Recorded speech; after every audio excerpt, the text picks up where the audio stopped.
اکثر ہم میں سے کچھ لوگوں پر ایسی آزمائشیں آتی ہیں جن کی وجہ سے ان کی راتوں کی نیند اڑ جاتی ہے اور دل کا سکون بھی برباد ہو جاتا ہے۔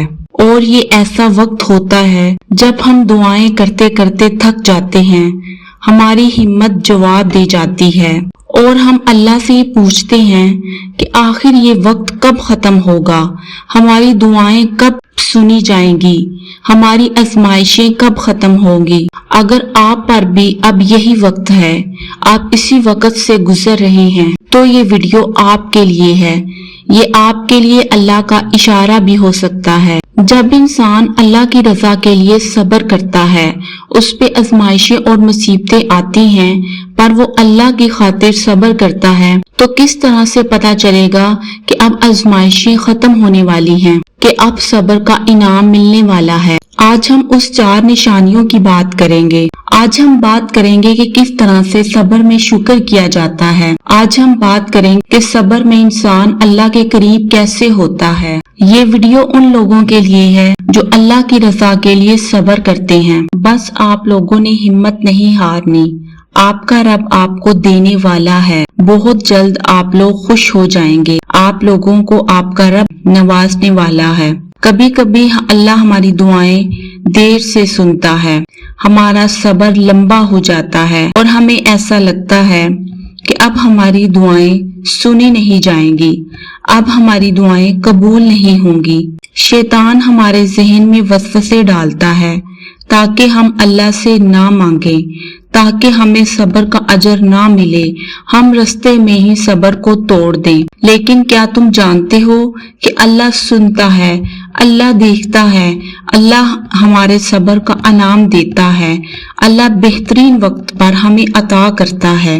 اگر میری یہ ویڈیو آپ لوگوں کو ملی ہے تو یہ اللہ تعالیٰ کی طرف سے ایک اشارہ بھی ہو سکتا ہے ان لوگوں کے لیے جو صبر کے مرحلے سے گزر رہے ہیں، کہ بہت جلد آپ لوگوں کو صبر کا انعام ملنے والا ہے۔ صبر صرف خاموشی کا نام نہیں کہ انسان اپنی زبان بند کر لے۔ صبر ایمان کا نام ہے کہ جب کوئی مصیبت آتی ہے تو صرف خاموش رہنا نہیں، بلکہ دل میں اللہ کو زندہ رکھنا ہے، اللہ کی شکر گزاری کرنی ہے۔ ہمت مند لوگ صبر کرتے ہیں۔ صبر ایک ایسی طاقت ہے جو انسان کو گرنے کے بعد سجدے میں لے جاتی ہے، اور پھر وہ بندہ اللہ سے شکایت نہیں کرتا بلکہ وہ اللہ کا شکر ادا کرتا ہے، شکر کے سجدے کرتا ہے۔ اور صبر ہمیشہ مصیبت کے آغاز میں ہوتا ہے۔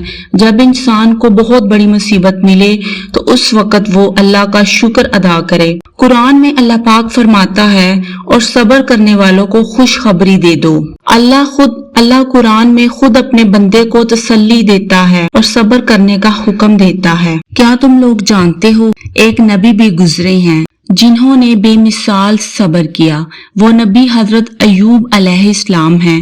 حضرت ایوب علیہ السلام کو اللہ پاک نے مال دولت، صحت اور اولاد کثرت سے نوازا، لیکن پھر اس کے بعد اللہ پاک نے انہیں آزمائش میں بھی ڈالا، یہ دیکھنے کے لیے کہ ان کا یہ بندہ صبر کرتا ہے کہ نہیں۔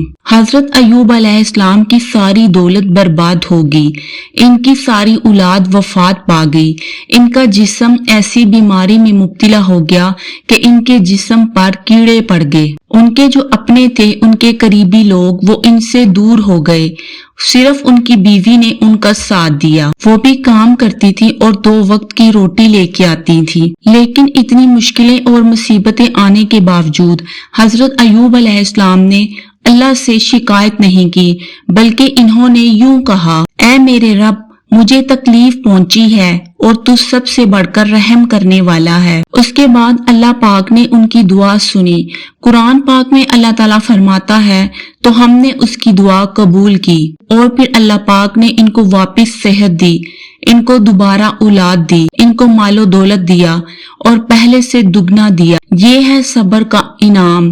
جو صبر میں اللہ تعالیٰ کا شکر ادا کرتا ہے اس کو اس کا انعام بھی ملتا ہے۔ صبر کا اجر ملنے کی 4 نشانیاں ہیں۔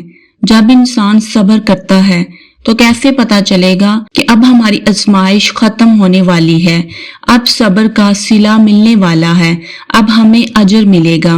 اس کے لیے پہلی نشانی ہے دل کا مطمئن ہونا۔ جب انسان مصیبتوں اور پریشانیوں میں گرا ہوا ہو، اس کا دل مطمئن نہ ہو، دلوں کا سکون صرف اللہ کے ذکر میں ہی ہے۔ اللہ پاک قرآن پاک میں فرماتا ہے، بے شک دلوں کا سکون اللہ کے ذکر میں ہے۔ جب انسان صبر کرتا ہے تو وہ اللہ کی رضا کے لیے صبر کرتا ہے۔ جب وہ اللہ کی رضا میں راضی رہتا ہے تو اس کا دل نور سے بھر جاتا ہے۔ اس کو پھر یقین ہوتا ہے کہ مجھے صبر کا اجر ملے گا، اللہ میرے ساتھ ہے۔ دوسری نشانی، انسان کا وقت جو اس ٹائم برا ہوتا ہے وہ چینج ہونا شروع ہو جاتا ہے۔ اکثر ہم نے نوٹ کیا ہوگا کہ ہم میں سے کچھ لوگ جو مشکل ٹائم سے گزر رہے ہوتے ہیں، اچانک ہمیں ایسا لگتا ہے کہ ہمارا مشکل ٹائم ختم ہو گیا ہے، کوئی رستہ کھل چکا ہے، کوئی انسان ایسا ہے جس نے ہمیں تھام لیا ہے۔ یہ دوسری نشانی ہے جب ہمیں صبر کا اجر ملنے والا ہوتا ہے۔ نبی پاک صلی اللہ علیہ وآلہ وسلم نے فرمایا، جو شخص اللہ سے ڈرتا ہے، اللہ اس کے لیے وہاں سے راستہ نکالتا ہے جہاں وہ سوچ بھی نہیں سکتا۔ تیسری نشانی ہے کہ انسان کا دل نیکی کے کام کرنے لگ جاتا ہے۔ صبر کے دوران جب انسان گناہوں سے دور نیکی کی طرف چلنا شروع ہو جاتا ہے تو آہستہ آہستہ اس کا دل نیک کام کرنے کی طرف بڑھنا شروع ہو جاتا ہے۔ اللہ اس کے دل میں نور ڈال دیتا ہے اور وہ اللہ کے قریب ہو جاتا ہے، وہ اللہ سے محبت کرنے لگ جاتا ہے۔ حضرت محمد صلی اللہ علیہ وآلہ وسلم نے فرمایا، اللہ جس کے ساتھ بلائی کا ارادہ کرتا ہے اس کو دین کی سمجھ عطا کرتا ہے۔ چوتھی نشانی ہے کہ انسان کا یقین اللہ کی ذات پر بڑھ جاتا ہے۔ جب انسان صبر کی حالت میں اللہ پاک سے دعا کرتا ہے تو اس کو یقین ہوتا ہے کہ میں صبر میں ہوں تو اللہ میری دعائیں قبول کرے گا اور اس کے بعد اس کو اس کا انعام ضرور ملے گا۔ حضرت عمر رضی اللہ عنہ کہتے ہیں کہ مجھے اس بات کی فکر نہیں ہوتی کہ دعا قبول ہوتی ہے یا نہیں، بلکہ مجھے اس بات کی خوشی ہوتی ہے کہ اللہ نے مجھے دعا کی توفیق دی۔ جو لوگ اس ٹائم صبر کے مرحلے میں ہیں وہ لوگ ایک بات ہمیشہ یاد رکھیں کہ اللہ نے اگر تمہیں درد دیا ہے اور تکلیف میں مبتلا کیا ہے تو وہ تمہیں مضبوط بنانا چاہتا ہے، یا وہ تمہیں اپنے قریب کرنا چاہتا ہے، یا وہ تمہارے گناہ معاف کرنا چاہتا ہے۔ اللہ کسی جان پر اس کی برداشت سے زیادہ بوجھ نہیں ڈالتا۔ اگر تم صبر کے مرحلے پر ہو تو تم لوگوں کو مبارک ہو کہ تم اللہ کے قریب ہو، تم اللہ کے نیک بندے ہو۔ جیسے جس کا ایمان مضبوط ہوگا اس قدر اس پہ زیادہ آزمائشیں آئیں گی۔ صبر کی تھکن عارضی ہے اور اس کا جو اجر ملتا ہے وہ ہمیشہ رہتا ہے۔